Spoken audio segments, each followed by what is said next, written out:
Hello traders, welcome back to my channel. तो कल bank Nifty और कौन कौन सा ऐसे स्टॉक्स है और कौन कौन सा ऐसे स्टॉक्स है जो हम स्विंग ट्रेड के लिए प्लान कर सकते हैं, उसके पीछे का लॉजिक क्या है वो अभी हम देखने वाले हैं। ठीक है, तो आज मार्केट का मंथली एक्सपायरी थी। नो डाउट एक possible movement, fast movement possibility थी। ठीक है, हमने एक नेगेटिव सेंटिमेंट में प्ले करना चाह रहा था, पर लास्ट के एंड में वो एक बुलिशनेस में ही चला गया। ठीक है, तो अभी देखो एक स्ट्रॉन्ग कैंडल से ऊपर एक ब्रेकआउट डे है और उसके ऊपर एक स्ट्रॉन्ग रेजिस्टेंस किधर भी हमें पिछले साइड का ऑल टाइम हाई है, तो पिछले साइड का कोई रेजिस्टेंस नहीं है। ओके, तो अभी एक राउंड फिगर से घूम सकता है। राउंड फिगर में जाके जो कि है वो पॉसिबिलिटीज मूवमेंट है कि 43,500 तक वो जा सकता है, 500 to 555 तक वो जा सकता है। ठीक है, ऊपर के लिए टारगेट के लिए प्ले कर सकते हैं। तो चांसेस ऑफ वेरी है कि अब एक स्ट्रॉन्ग ब्रेकआउट दिया है तो कल एक गैप अप होने के चांसेस है।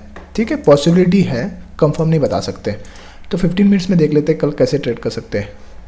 तो 15 मिनट्स बैंक निफ्टी। ठीक है, ये तो कि मार्केट ने सुबह सुबह ये रेजिस्टेंस जोन था जो कि था कल का हाई, क्या था वो 42,840 का एक कल का हाई था। ठीक है, तो जैसे ही हमने सुबह दिया था कल से हल्का क्रॉस करेगा, हमें ऊपर के टक के टारगेट मिल सकते हैं। 1:3 तक का मिनिमम टारगेट हम प्ले कर सकते थे। ठीक है, ये देखो अभी ये ऐसा सिमेट्रिक ट्रायंगुलर पैटर्न बनाया और जो कि ये राउंड फिगर था 43,000, उसको वो ब्रेक करा और एक हाई मतलब 120 पॉइंट की एक शार्प अपसाइड मूवमेंट उसने दे दी। ठीक है, तो अगर कल गैप अप ओपन हो जाता है तो नो डाउट एक 43,500 एक रेजिस्टेंस जोन होगा, तो एक कंसोलिडेशन जोन में हो सकता है और हम एक रिवर्सल के लिए मतलब एक प्रॉफिट बुकिंग के लिए चांसेस मिल सकते हैं। क्योंकि ये जो ब्रेकआउट दिया है तो कुछ क्वांटिटी बायर्स लेकर गए होंगे, तो एक मॉर्निंग में हम एक निगेटिव पैटर्न देखकर एक सेलिंग प्रेशर देख सकते हैं, उसके बाद में एक बाइंग पोजीशन बना सकते हैं। क्योंकि एक पॉजिटिव सेंटिमेंट है तो एक बायर्स वो लेकर गए होंगे, तो नो डाउट वो प्रॉफिट बुक करेंगे अपना। तो एक छोटी सी डाउनसाइड मूवमेंट के लिए हम ये प्ले कर सकते हैं सुबह सुबह के लिए, नहीं तो डे के एंड तक प्राइस एक्शन बनाकर कुछ मिलता है तो देखेंगे। तो निफ्टी 50 देख लेते हैं। तो निफ्टी 50 डेली टाइम फ्रेम। ठीक है, तो कल मैंने बताया था कि इसके नीचे लो ब्रेक करेगा तो एक शार्प फॉल मूवमेंट सकता है। इसके नीचे नहीं आया, वो मिडल से ही घूम गया। ठीक है, तो एक स्ट्रॉन्ग पॉसिबिलिटी मूवमेंट है कि वो अभी 800 600 तक के टारगेट इनकम्प्लीट है तो वहाँ तक जा सकता है। ठीक है, तो 15 मिनट्स में देख लेते हैं।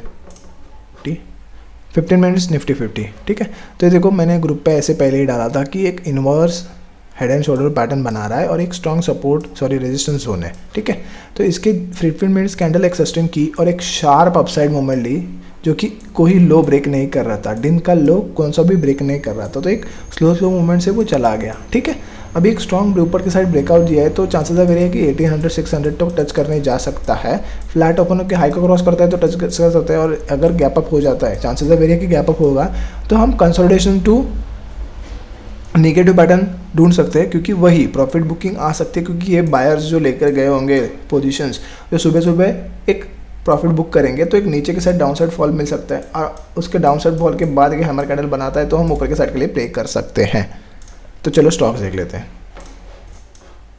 तो पहला स्टॉक है हमारे पास हीरो मोटोकॉर्प। ठीक है, कल मैंने बताया था कि इसको टच करके ये रिवर्स आ सकता है। तो ठीक है, थोड़ा सा मूवमेंट दे दिया नेगेटिव में, at the end of the day ये हैमर कैंडल बनाकर ऊपर जा रहा है।